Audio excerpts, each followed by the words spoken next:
I'm getting ready to start telling my next part of my story.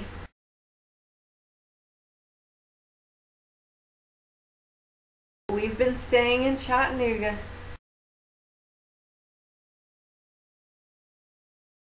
Getting ready to go and see the doctor again about my leg.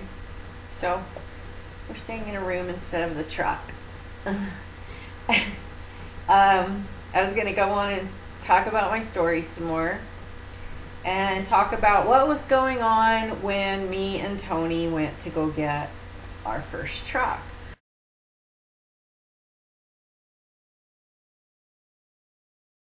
When I got back from being with TJ, Tony had already been hanging around the terminal for several days. So he'd been networking. He had met somebody that he thought would be a good dispatcher for us. That was good. He took a Smith System class.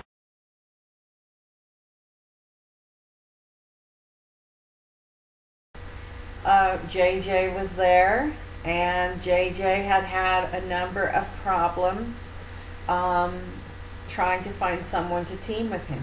No one would team with him, and the reason why is because of his personality.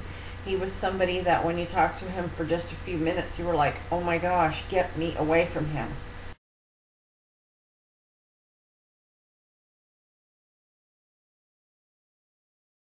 He had actually returned from his home time saying that his girlfriend that he was always bragging about had taken up with someone else and threw him out, and he went home and raped her. That's the kind of person that JJ was.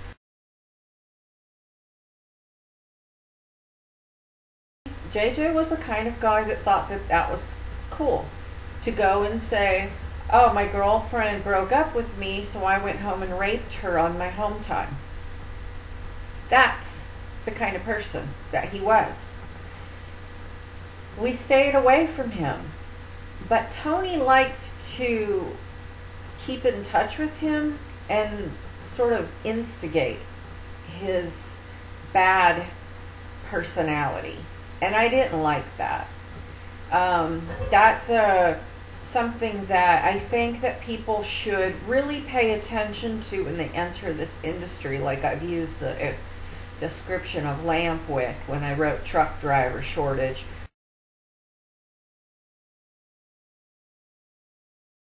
The lamp wicks that you meet when you enter this industry, stay away from them.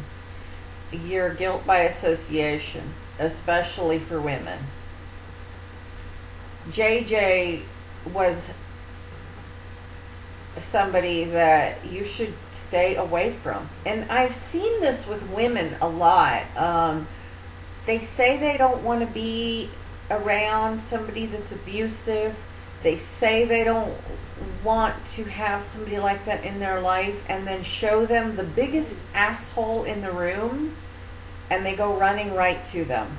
And they want to be friends with them, and they want to show that, oh, but he's an asshole to everybody else, but he accepts me, so I must be special. No, you're just stupid. That's all. JJ was his personality was so extreme, though there were very few people that could even have a conversation with him for even a few minutes. And Tony, I told Tony, just leave it alone, but he couldn't. It antagonized Tony more to know that he and I were going to team up. When we finally did meet up, Tony and I went and ate dinner, and he said to me, what would you think if sometime our load disappeared? I said, what? He said, you wouldn't have to do anything. You just, one day we parked our trailer and it disappeared. We don't know what happened. I said, I don't understand what you're talking about. He said, like somebody just gave you a basket of money and just slid it up to you, and then the trailer disappeared. I was like, don't ever talk to me about this again, ever. Never mention this to me again. You have to see that, for just like when I was talking about in that Homeland Security and trucking, and it goes off in a different direction, and it does that on purpose. I'm watching these things out here at this trucking industry and going, they're recruiting people and giving them the hazardous materials endorsements who are like the kind of people you don't want to have out here. And then they have this like other side that they go to Washington, D.C. and they're like, oh, we care about safety. We do. We care about this. We care about that. And they don't. They just want the public to think that. There are safe drivers out here, and they don't get they only recognize the hand-picked, cultivated ones that won't talk about the other dirty stuff.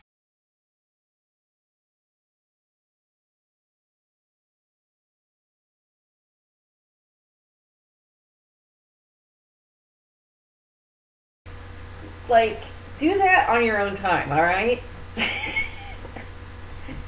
Anyway, I just watched these two. I mean, I just watched these two, and right out of the gate, in my CDL school, some of the guys that I went to school with used to fight dogs, and there'd be conversations about how that was part of their culture, and I should understand that that's part of their culture, and even Tony's like, no, you don't understand. I mean, that's what we do. We fight dogs and we fight roosters, and we don't you understand? Like, no, I don't. You're talking to the wrong person. One of the guys was even like going, oh yeah, we shoot the dogs up with cocaine and then we have them fight. I'm like, but that's wrong, right? Like, that's not what you do. Oh no, you don't understand. It's part of our culture. I'm like, well, maybe it's part of your culture where you came from, but it's not part of our culture here unless you haven't evolved. Evolve. I did get up in Tony's face because he liked to needle people, And it's funny because people that like to needle other people, usually if you turn it back around on them, they can't take it. And that's kind of the thing with some of the trolls on Twitter. They like to poke, but as soon as you turn it around on them, oh boy, they crap their diapers and go running for the hills. And Tony was like that too, and so he thought he thinks it's funny, that he's gonna try to get me riled up about fighting dogs and shooting them up with cocaine, and let's see the girl get upset. And I got in his face pretty good about it, and he never brought it up again. And if he pissed his pants a little bit when I did yell at him, I wouldn't be surprised. I don't approve of that. And anybody that says that they approve of shooting up dogs with cocaine and watching them fight, you're going to meet a part of me you wished you never met. We got assigned our truck. We met our dispatcher. He's Ace in my story, and he seemed really bright. He's had all this, the computers. I saw the weather channel that was overhead and where the dispatchers are. I saw the different applications that they use, and I recognized some of them. Some I'd used before.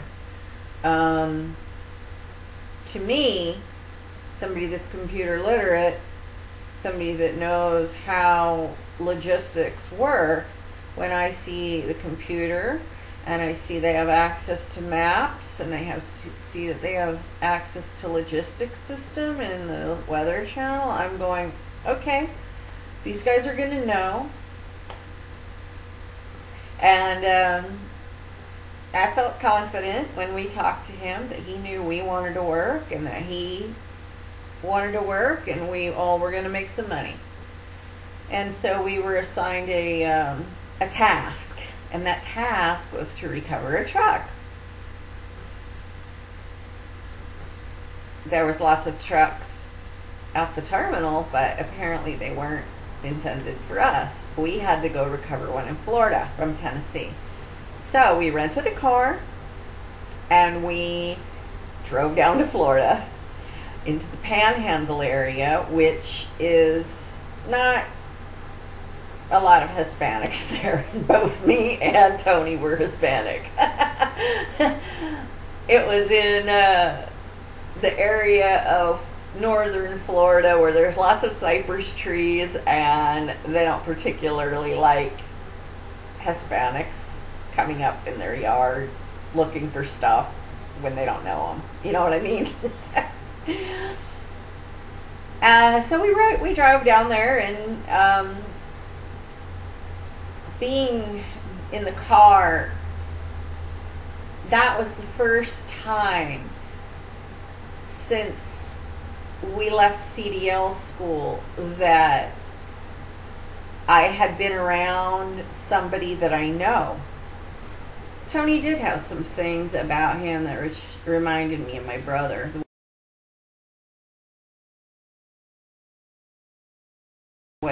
He resembled him a lot. Talks real loud, real aggressive. I have a hard time being around that for long periods of time, and I think I said that in my other videos. And I don't back down.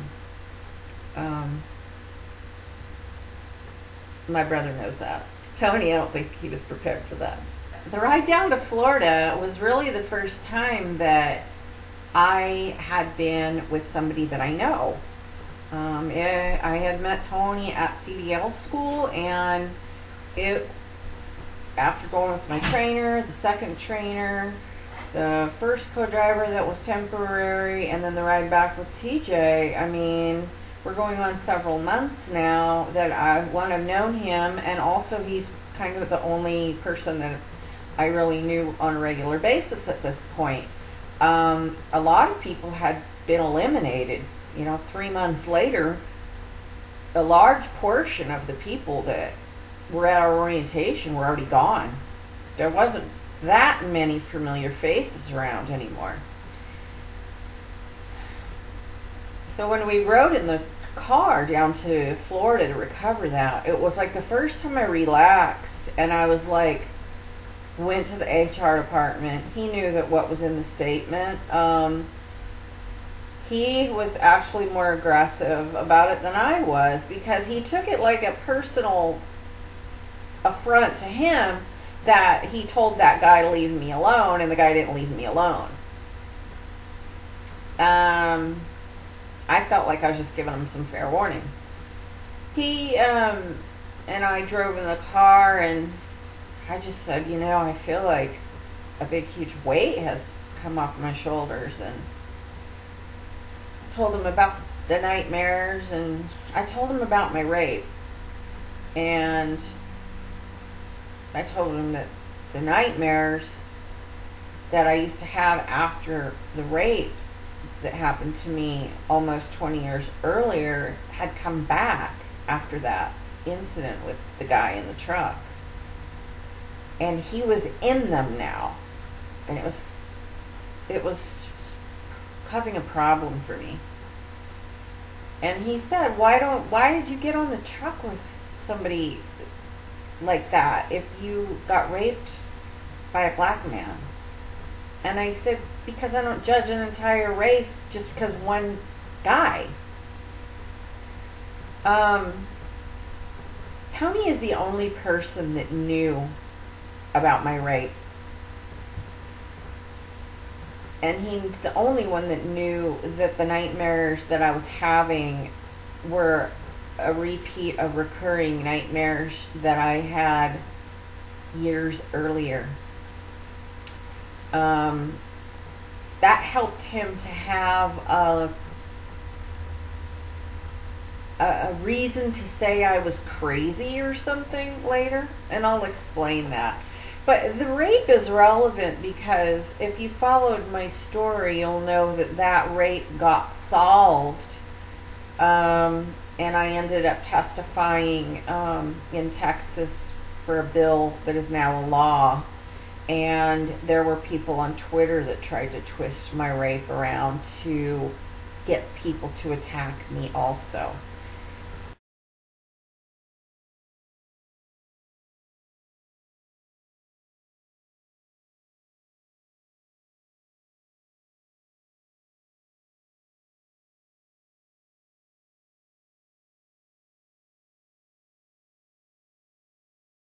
People that you might think are your friends that will turn on you. And that's what happened with Tony. And that's what I've seen happen to a lot of girls. They meet somebody they think there's their friend, think it's like their brother, and once they do something that they don't want to get in trouble for, it's no holds barred. They start throwing everything out under the sun to make you look like you're crazy and you can't drive. And like I said in other videos, for a woman out here, having somebody say that you're crazy and you can't drive is a death sentence. No one will stick up for you. I shouldn't have talked to Tony about that, but I didn't have anybody else. It was almost taking a breath for the first time in 4 months and going, oh boy, just, I'm glad to see a familiar face. And he used that to his advantage later. But at this particular point, I thought we were still, on the same team. So we were on our way to get this truck in Florida.